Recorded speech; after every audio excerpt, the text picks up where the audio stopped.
Muchas gracias por la presentación, gracias también por permitirme estar aquí con esta comunicación, una modesta comunicación que en realidad es una reflexión a partir de una serie de materiales y una serie de trabajos realizados anteriormente, y también dar las gracias, aunque no están presentes, por haber aceptado las comunicaciones de dos de mis colaboradores. En este caso, una doctoranda que viene de China. Me he acordado hace un momento cuando se citaba a un estudiante de TFM chino de Yanyang, que es una doctoranda trabajando en otra línea de investigación, pero a la que invité también a participar en este congreso con un trabajo sobre inundaciones en China. Y al profesor Francisco Avellán Contreras, que envió también su comunicación y su intervención, pero por razones personales no puede estar aquí. Gracias. En realidad, mi presencia junto con la de ellos iba a ser un triduo en el que cada uno íbamos a abordar una temática, y yo, presente y en este caso haciendo uso de la palabra, me voy a referir a lo que envié como comunicación,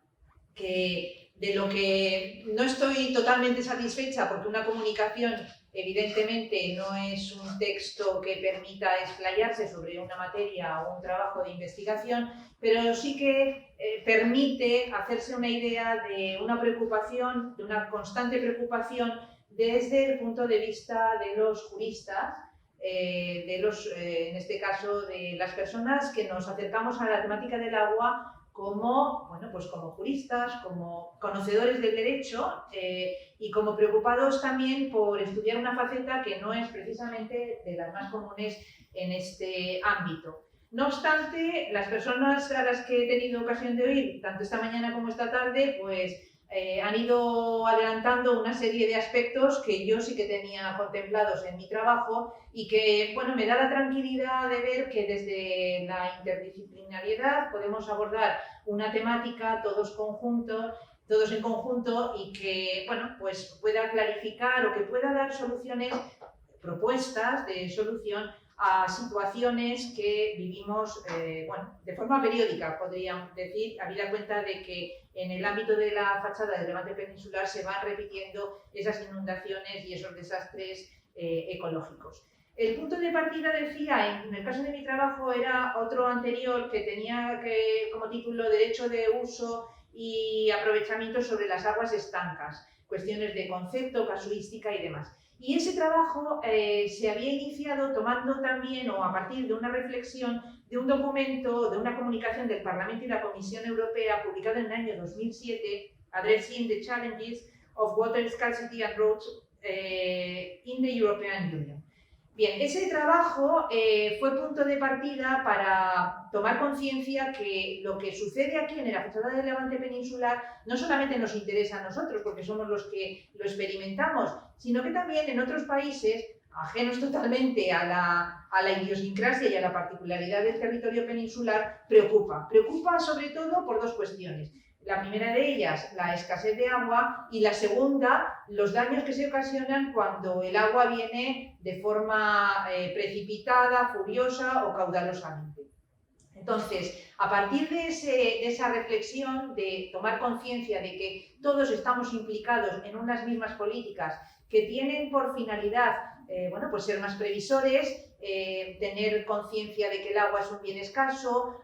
acudir a aquellas infraestructuras o recurrir a aquellas infraestructuras y a aquellos métodos que nos permitan acaparar agua. A partir de esa toma de conciencia, me planteé hacer sucesivos estudios que abordasen puntos o aspectos concretos. Uno de los aspectos concretos tuvo que ver con las inundaciones que acaecieron en 2019, pero que ya la prensa venía haciéndose eco de otras anteriores, y que yo,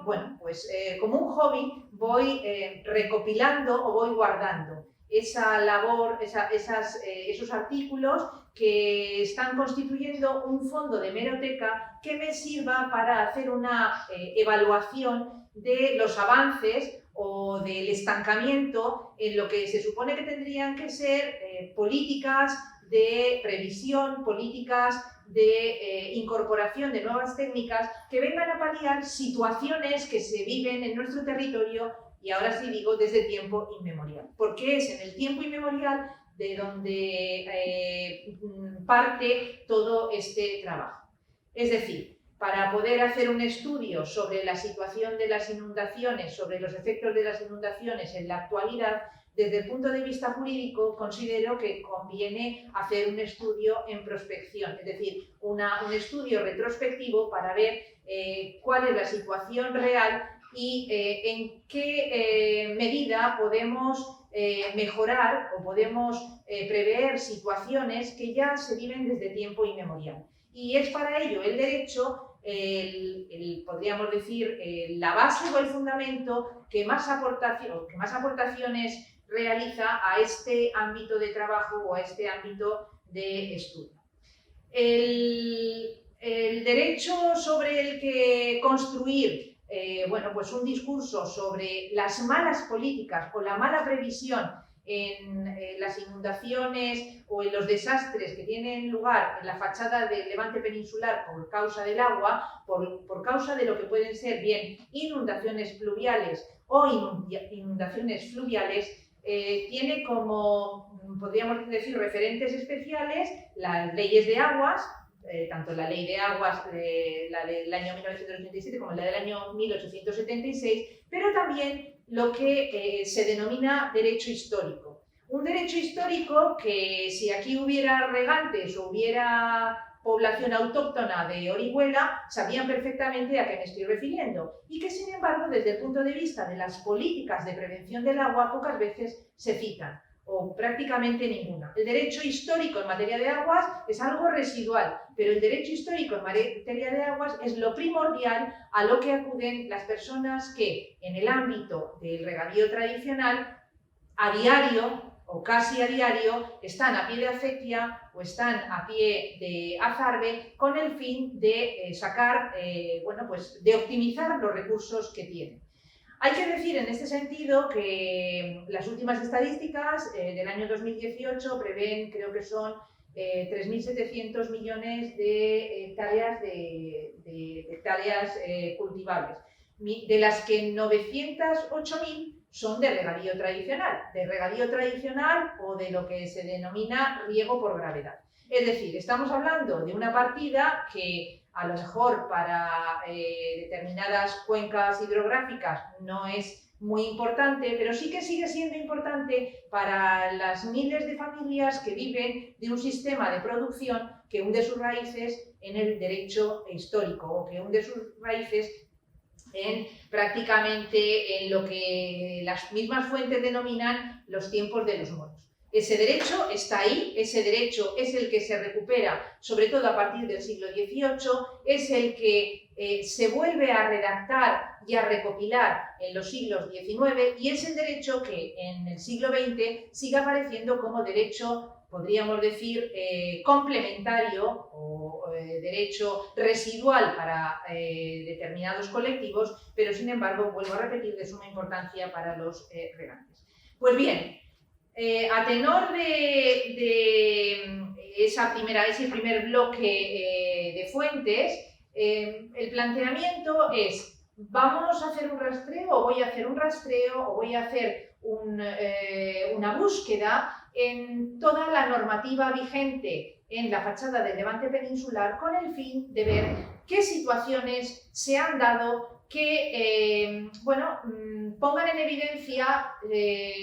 catástrofes, siniestros, debidos fundamentalmente a la irresponsabilidad o a la inacción de las personas que pudieran considerarse o que podríamos denominar agentes principales en la materia de distribución y de reparto del agua. Y cuando hablo de distribución y reparto de agua, evidentemente me estoy refiriendo tanto al ámbito rural estricto como a las poblaciones que se nutren o que se surten de esas mismas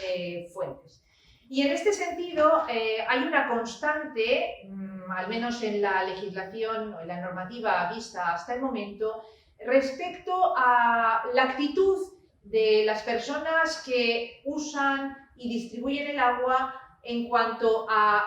fenómeno de la carencia y el fenómeno del exceso de agua. En el sentido siguiente, y en este sentido permítanme que me remita a la intervención del colega Andrés Díaz, ¿era? Sí, Díaz, cuando hablaba de toda esa literatura, podríamos decir, histórica,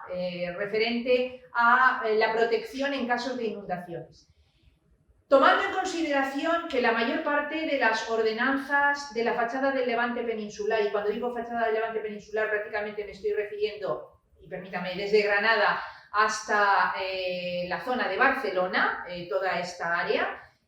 tomando en consideración que el principal problema que se tiene son las lluvias de fuerte precipitación horaria y la sequía que se da de forma continua también en estos territorios, se constata que hay una mayor normativa que tiende a castigar, que tiende a sancionar, que tiende a combinar, es decir, a propiciar acciones tendentes a la prevención de los riesgos derivados al mal uso de las infraestructuras del agua que aquellas otras normas que tienden, lógicamente, a prever situaciones de carestía. La situación es muy simple, o la razón, bueno, la razón es muy simple. La razón es simple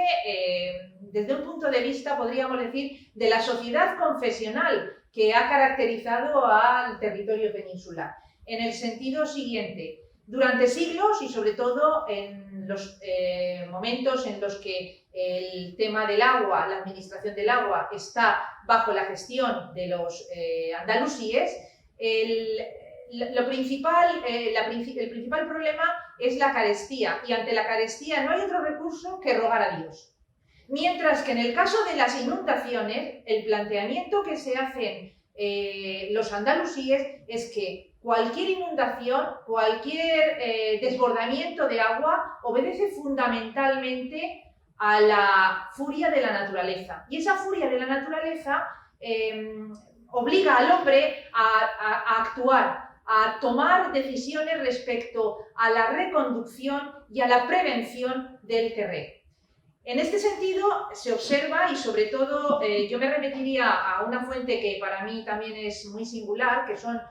los manuscritos árabes y aljamiados de la Junta de Estudios, que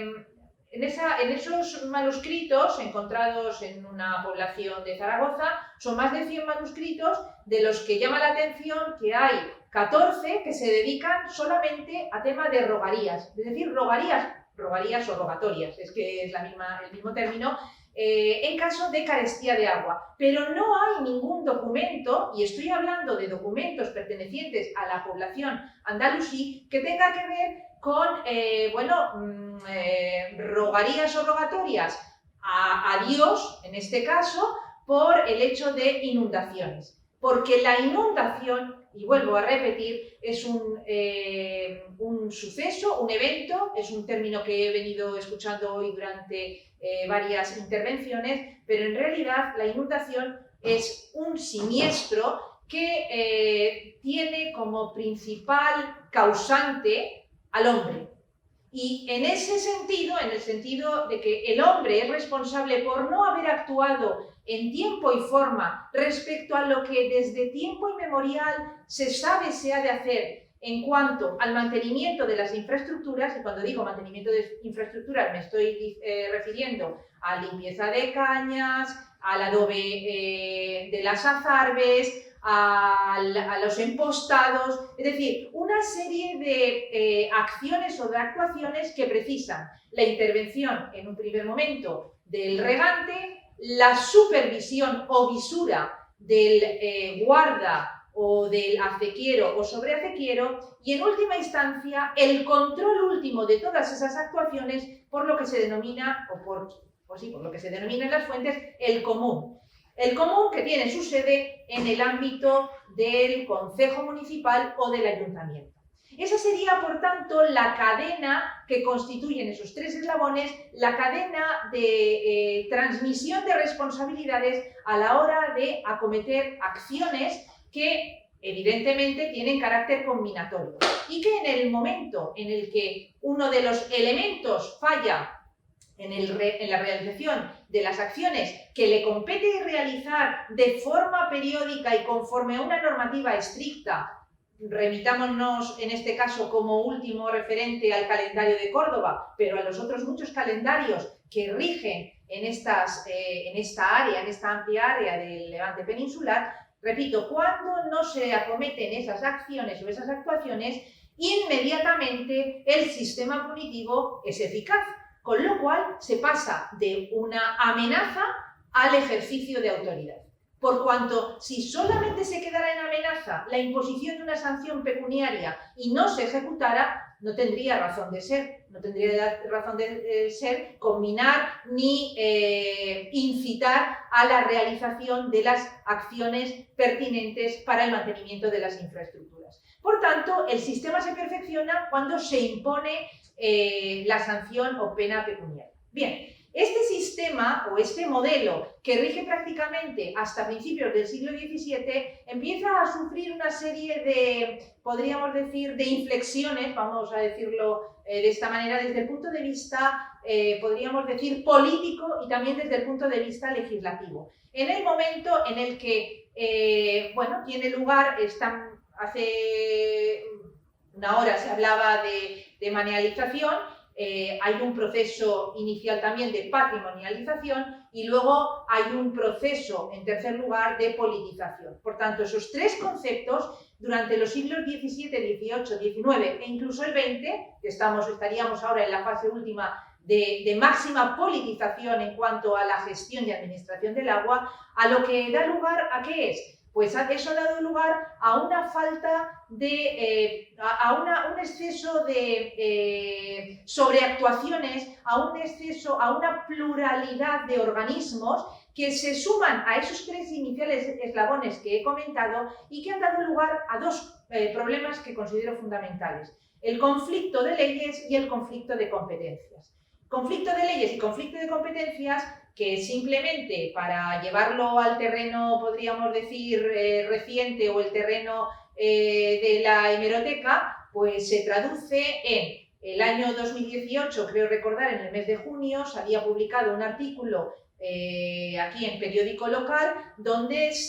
la Confederación Hidrográfica del Segura